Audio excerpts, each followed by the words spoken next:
आइए दोस्तों, इस सवाल को हम लोग सॉल्व भी करते हैं, लेकिन एग्जाम में आपको इसको सॉल्व नहीं करना है। इसका आंसर आपका कितना याद रखना है? 2। ठीक है ना।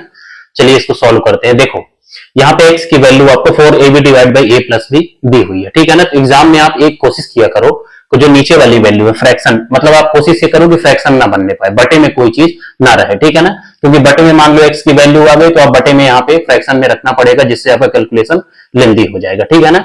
तो हम a और b की ऐसी वैल्यू लें कि नीचे वाला जो a प्लस b है वो गायब हो जाए। ठीक है ना। तो देखो हम क्या कर रहे हैं, a की वैल्यू हम 3 ले रहे हैं और b की वैल्यू हम लोग 1 ले रहे हैं। ठीक है ना। तो ये 3 + 1 4 होगा, तो 4 से 4 कट जाएगा।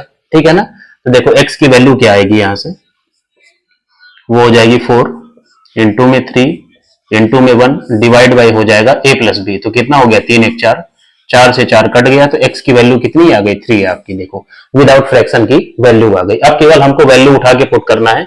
x की भी वैल्यू पता है, a की भी पता है और b की भी पता है, केवल वैल्यू उठा के पुट कर देना है। ठीक है ना। देखो यहाँ पे क्या है x प्लस में 2a, x की वैल्यू आपकी 3a है, प्लस में a की वैल्यू आपकी 3 है, तो अब डायरेक्ट में लिख लो। ठीक है ना। तो 3 में 2 से गुणा करोगे तो कितना हो जाएगा, 3 दूनी 6 और डिवाइड बाई आपका 3 माइनस में 6 प्लस में आपका x कितना है 3, प्लस में b की वैल्यू 1 है, तो 2 इंटू 1 कितना हो जाएगा आपका 2 और डिवाइड बाई आपका 3 माइनस में 2। ठीक है ना। तो ये कितना हो गया आपका 6 3 9 डिवाइड बाई माइनस में 3 और प्लस में आपका 3 में से 2 गया 1, ये हो जाएगा आपका 3 2 5। इसको काटोगे आप तो 3 3 9 हुआ, तो ये कितना आया -3 और प्लस में 5। तो 5 में से 3 गया कितना, 2। इसका आंसर आ गया। ठीक है ना।